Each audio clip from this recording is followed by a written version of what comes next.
Halo, selamat datang lagi di Beta Nurse.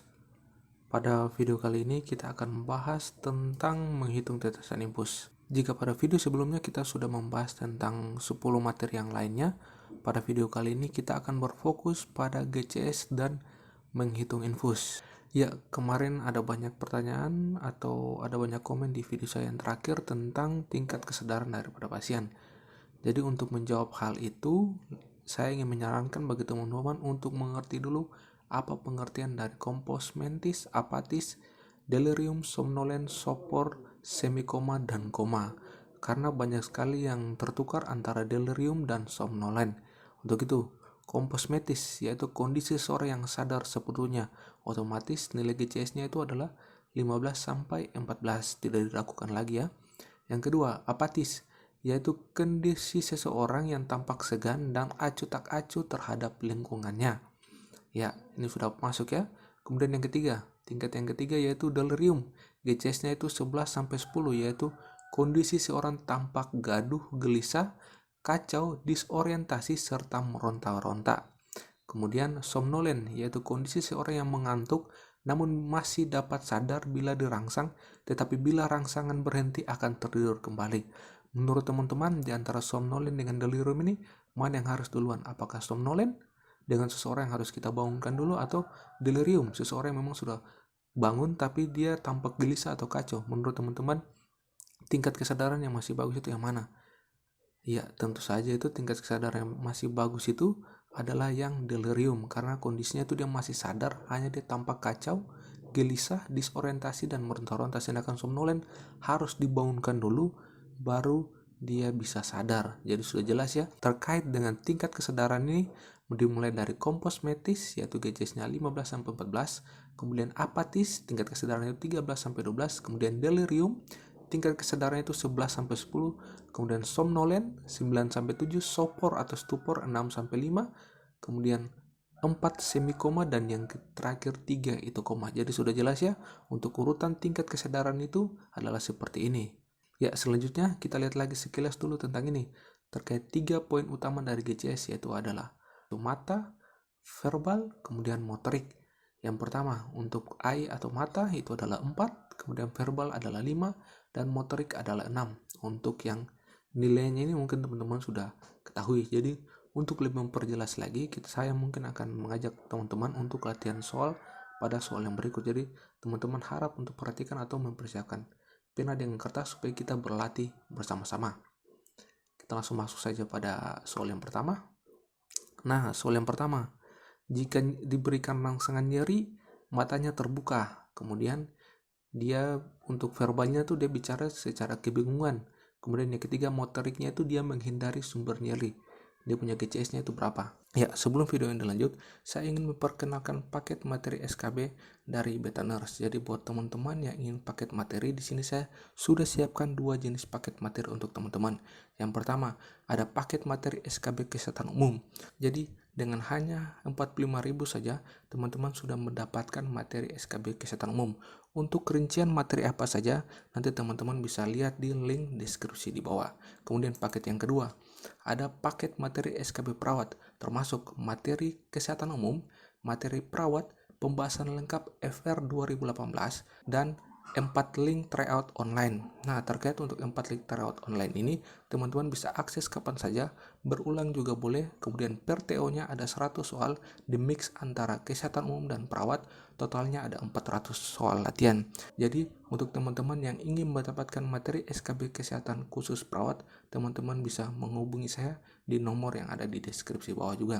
Dengan harga normal yaitu 150.000, kini diturunkan menjadi 95.000 saja. Untuk itu kita langsung masuk saja pada pembahasannya. Yang pertama, ketika diberi rangsangan nyeri, matanya terbuka, otomatis itu nilainya adalah 2. Kemudian dia ini bicaranya itu atau verbalnya itu seperti orang kebingungan. Dalam artian berarti dia disorientasi. Kemudian yang berikut, dia menghindari sumber nyeri. Untuk motoriknya, menghindari sumber nyeri yaitu nilainya itu 4. Jadi total GCS-nya itu adalah 10. Jadi benar ya, 2, 4, jadi totalnya itu 10. Untuk tingkat kesadarannya ini apa teman-teman?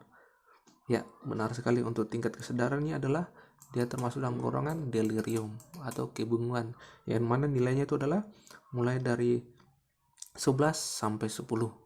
Jadi sudah jelas ya, kita langsung lagi pada soal yang kedua. Ya, soalnya seperti ini. Untuk mata dipanggil no respon, diberikan nyeri juga dia no respon. Untuk verbalnya, kata-katanya itu tidak jelas, sedangkan untuk motoriknya itu abnormal extension. Jadi kira-kira ini GCS-nya berapa? Teman-teman jawab dulu ya. Ya, kita langsung aja pada pembahasan. Ya, terkait dengan pembahasan soal nomor 2 ini, yang pertama itu untuk matanya dipanggil tidak ada respon, diberi nyeri juga tidak respon, otomatis nilai itu adalah 1, benar ya. Kemudian kata-katanya ini tidak jelas atau verbalnya tidak jelas, dia masuk pada nomor 3. Kita cek lagi, ya betul ya nomor 3 ya. Kemudian untuk motoriknya, dia ini abnormal extension. Ya, abnormal extension itu adalah 2. Ya, benar sekali, jadi totalnya itu adalah 6. Untuk tingkat kesadarannya dia masuk dalam apa? Ya, benar sekali, dia masuk pada keadaan sopor. Karena untuk keadaan sopor itu nilainya tuh 5 sampai 6. Jadi sudah jelas ya untuk pembahasan yang kedua ini. Kita lanjut lagi pada soal nomor 3. Kita langsung saja. Untuk matanya atau eye-nya diberi nyeri, kemudian matanya itu terbuka. Untuk verbalnya, dia bicaranya itu seperti orang mengerang. Kemudian untuk motoriknya, ini abnormal extension. Ya, teman-teman sudah bisa dapat gambaran ya. Ya, kita langsung masuk saja pada pembahasan. Ya, untuk nyeri matanya terbuka, otomatis nilainya itu adalah 2. Kemudian untuk bicaranya mengerang ini ya nilainya 2 lagi. Kemudian abnormal extension ya betul nilainya 2 lagi, jadi totalnya nilai 6. Kemudian untuk tingkat kesadarannya ya masih sama seperti yang tadi, yaitu sopor ya, karena nilainya tuh 5 sampai 6. Sudah jelas ya. Kita lanjut lagi pada soal yang keempat, yaitu untuk matanya tuh diberi rongsangan suara baru ada. Kemudian untuk verbalnya itu kata-katanya itu tidak jelas. Kemudian untuk motoriknya dia menghindari nyeri. Untuk GCS-nya berapa nih? Ya, benar sekali. Untuk yang mata ketika diberi rongsangan suara itu adalah 3. Kemudian suaranya atau verbalnya tuh kata-katanya tidak jelas, itu adalah 3 lagi. Kemudian dia ini menghindari nyeri. Nah, nilainya adalah 4, jadi totalnya adalah 10. Dia masuk dalam kondisi apa? Ya, kondisi delirium. Karena kita ulang lagi, delirium itu adalah 10 sampai 11. Sudah jelas ya, kita masuk pada soal yang terakhir, yaitu ini. Matanya itu dia spontan, untuk verbal atau suaranya itu terorientasi, kemudian dia mengikuti perintah. GCS-nya berapa nih? Ya, benar sekali, GCS-nya ada 15 ya, karena dia matanya spontan, terorientasi, dan mengikuti perintah. Ya, semoga dengan pembahasan yang singkat ini tentang GCS, teman-teman bisa memiliki gambaran terkait dengan untuk nilai daripada GCS dan tingkat kesadaran seperti apa. Kita langsung masuk pada pembahasan yang berikutnya, yaitu terkait perhitungan infus atau perhitungan tetesan infus. Di sini sebelum kita mulai, kita harus mengetahui dulu yaitu mengenai infus set. Infus set ini ada 2, yaitu yang makro dan mikro. Untuk makronya nih faktor tetesannya adalah 20. Untuk yang mikro faktor tetesannya ini 60. Jadi untuk rumusnya daripada perhitungan tetesan infus yaitu jumlah kebutuhan cairan dalam mililiter atau cc kali dengan faktor tetesan yaitu 20 atau 60, kemudian dibagi dengan lama pemberian dalam jam dikali dengan 60. Untuk 60 ini adalah nilai paten ya. Sudah dari rumusnya. Ya, mungkin teman-teman sudah paham atau kebanyakan dari kita sudah tahu tentang rumus ini. Jadi kita langsung masuk saja pada pembahasan soalnya. Ya, kita langsung masuk saja pada pembahasan soal yang pertama ya. Di sini saya sarankan buat teman-teman untuk menyiapkan pulpen dan kertas supaya bisa mengikuti pembelajaran saya tentang menghitung tetesan infus ini. Jadi ada soal yang seperti ini. Seorang anak membutuhkan cairan 500 cc. Harus dihabiskan dalam 8 jam. Berapakah tetesan infus yang diberikan jika menggunakan faktor tetesan makro yaitu 20. Jadi dari soal ini kita sudah mendapatkan 3 komponen penting dari rumus tetesan infus, yaitu yang pertama jumlah kebutuhannya itu 500, lama pemberiannya itu 8 jam, faktor tetesannya itu 20. Jadi langsung saja kita masuk pada rumus. Jumlah kebutuhan cairannya itu 500, betul. Faktor tetesannya itu 20, lama pemberiannya itu 8 jam, kemudian dikali dengan 60. Jadi sebelum kita lanjut, kita potong aja ini dulu, jadi 1/3. 500 kali 1 500, 8 kali 3 sama dengan 24. Didapatkan hasil 20,833 atau 21 TPM. Itu adalah cara yang biasa ya digunakan, tapi kali ini saya ingin coba untuk mengajarkan kepada teman-teman cara yang cepatnya. Contohnya seperti ini. 500 berarti 1 botol dikali 7, 8 kali 3 sama dengan 24 ya. Jadi 1 kali 7, 7 kali 3, 21. Jawabannya sama ya, 21 TPM juga. Nah, untuk cara yang tercepat ini, teman-teman harus memperhatikan dulu. Yang pertama, faktor tetesannya itu otomatis harus makro. Syarat yang kedua, kebutuhan cairannya harus kelipatan 500. Kemudian syarat yang ketiga, lama pemberiannya itu atau dihabiskan dalam berapa jam itu hanya harus untuk yang 24 jam, 12 jam, 8 jam, dan 4 jam. Jadi itu adalah syarat-syarat yang harus dipenuhi dulu. Jadi kita ulang lagi, untuk yang 500 cc sama dengan berapa botol? Ya tentu saja 1 botol dikali 7 nilai patennya, kemudian 8 kali berapa sama dengan 24. Ya otomatis 8 kali 3. Jadi kita langsung saja 1 kali 7, 7 kali 3 sama dengan 21. Jawabannya sama ya, dan caranya pun saya rasa cepat. Untuk lebih jelasnya lagi, kita langsung masuk saja pada soal yang nomor 2. Diketahui seorang pria membutuhkan cairan 500 cc, harus dihabiskan dalam 6 jam. Berapakah tetes infus yang diberikan jika menggunakan faktor tetesan makro, yaitu 20. Jadi sudah ada 3 informasi penting nih, yaitu jumlah kebutuhannya itu 500, lama pemberiannya 6 jam, dan faktor tetesannya 20. Kita langsung masuk saja pada rumus yang biasa dulu, yaitu 500 dikali 20 faktor tetesannya, lama pemberiannya 6 jam dikali 60. Jadi ini dipotong dulu jadi 1/3. 500 kali 1 500, 6 kali 3 18 sama dengan 27,778 atau 28 TPM.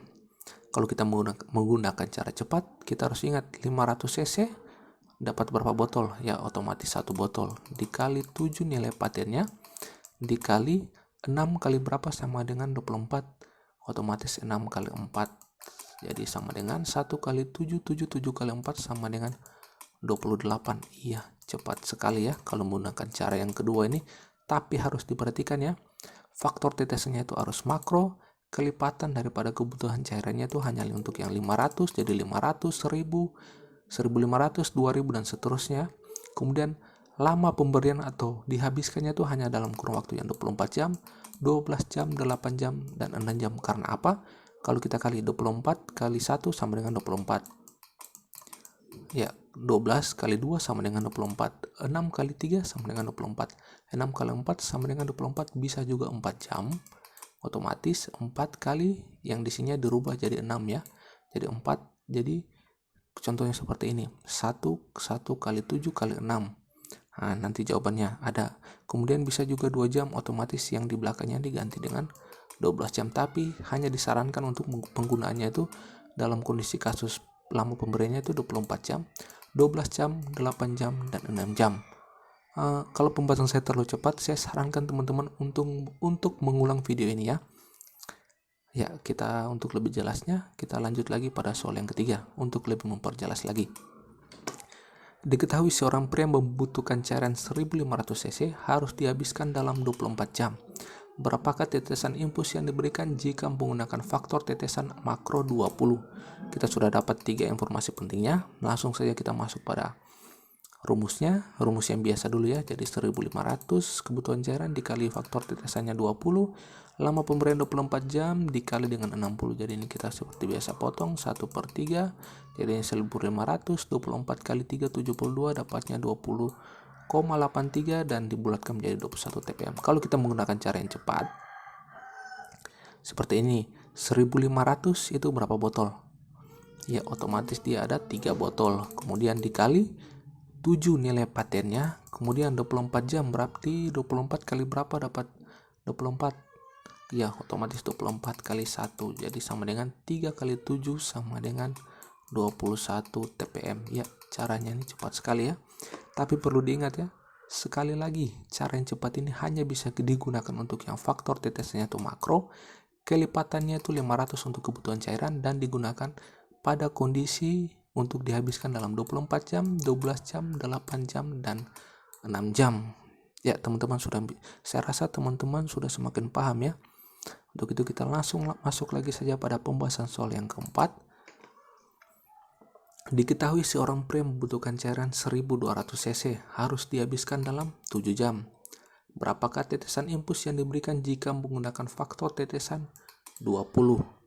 Ya, kita sudah dapat 3 informasi utama. Yang pertama, jumlah kebutuhan cairan 1200 cc, lama pemberian 7 jam, dan faktor tetesnya 20. Kita langsung masuk saja pada rumusnya. Jumlah kebutuhan cairan 1200 dikali faktor tetesannya 20, lama pemberian 7 jam dikali 60. Seperti biasa, ini kita potong dulu jadi 1/3. 1200 nya tetap 7 kali 3 21. 1200 bagi 21 dapat ini 57,148, dibulatkan menjadi 58 TPM. Nah, seperti yang saya katakan, pada soal seperti ini kita tidak bisa menggunakan rumus yang cepatnya. Karena apa? Ini kelipatannya aja bukan 500 lagi ya. Kemudian ini dihabiskan dalam 7 jam. Jadi agak sulit ya untuk kita menggunakan rumus yang cepat ini. Jadi untuk soal nomor 4 ini rumus yang cepat tidak berlaku ya. Kita harus menggunakan rumus konvensional atau rumus yang seperti biasa. Kita langsung masuk lagi pada soal nomor 5. Diketahui seorang pria membutuhkan cairan 500 cc, harus dihabiskan dalam 2 jam. Berapakah tetesan infus yang diberikan jika menggunakan faktor tetesan mikro 60? 3 informasi utama sudah kita ketahui, yaitu kebutuhan cairannya itu 750, lama pemberiannya itu 2 jam, kemudian faktor tetesan mikronya itu 60.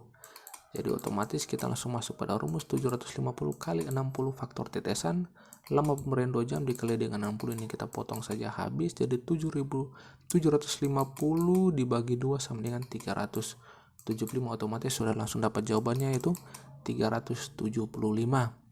Ya tentu saja kita tidak bisa menggunakan rumus yang cepat karena dia ini sudah tetesan mikro, kemudian kelipatannya ini sudah bukan lagi kelipatan 500.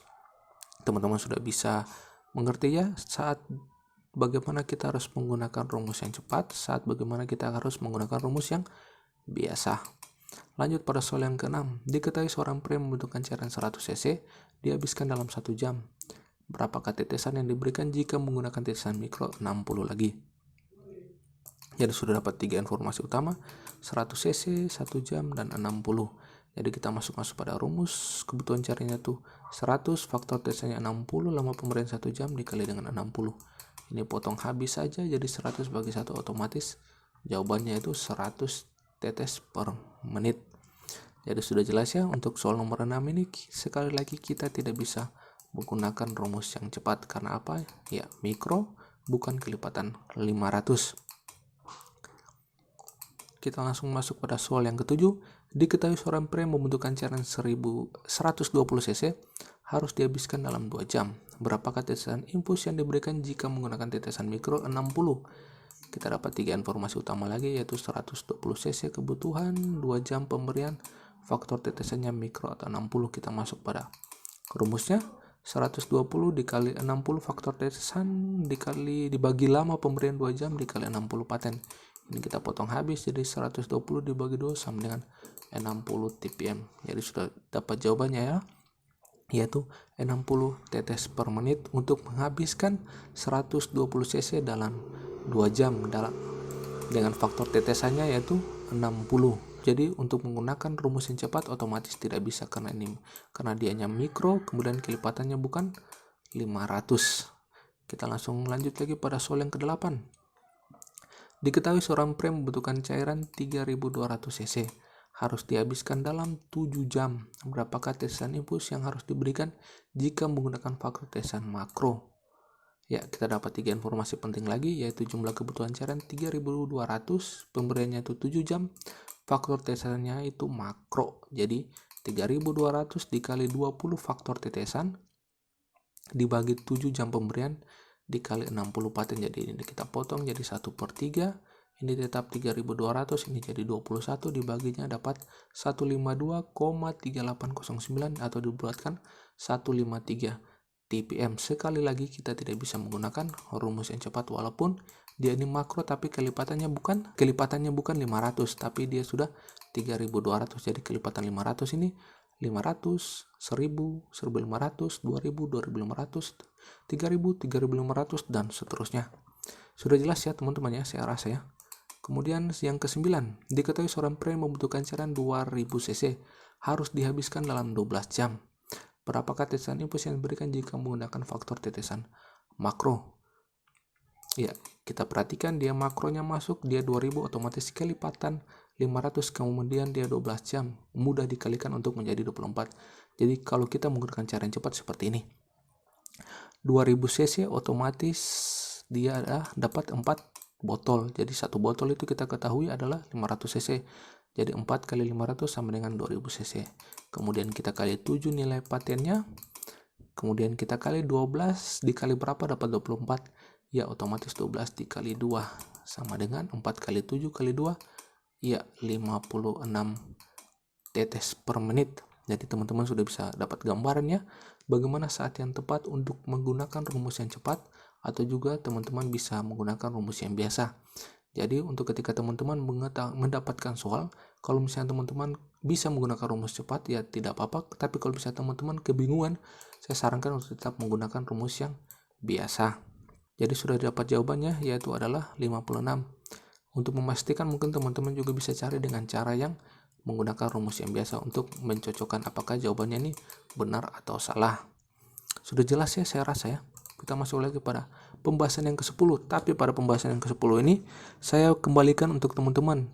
Buat teman-teman yang bisa jawab benar, saya akan memberikan hadiah untuk teman-teman, yaitu paket materi belajar dari Betaners khusus perawat. Jadi bagi untuk yang kesehatan umum, materi perawat, kemudian tryout semuanya, FR semuanya saya kasih buat teman-teman.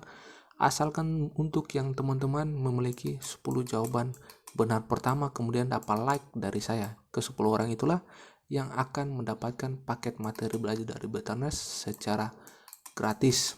Ya, terima kasih. Sekian dari saya. Mungkin apabila ada dalam perkataan saya mungkin yang terlalu cepat atau perkataan saya ada yang mungkin salah, tolong dimaafkan. Dan apabila jika terlalu cepat, saya sarankan teman-teman untuk bisa memutar video ini kembali lagi dari awal, kemudian mengikutinya ini secara perlahan-lahan. Terima kasih. Sekian dari saya. Salam dari Timur.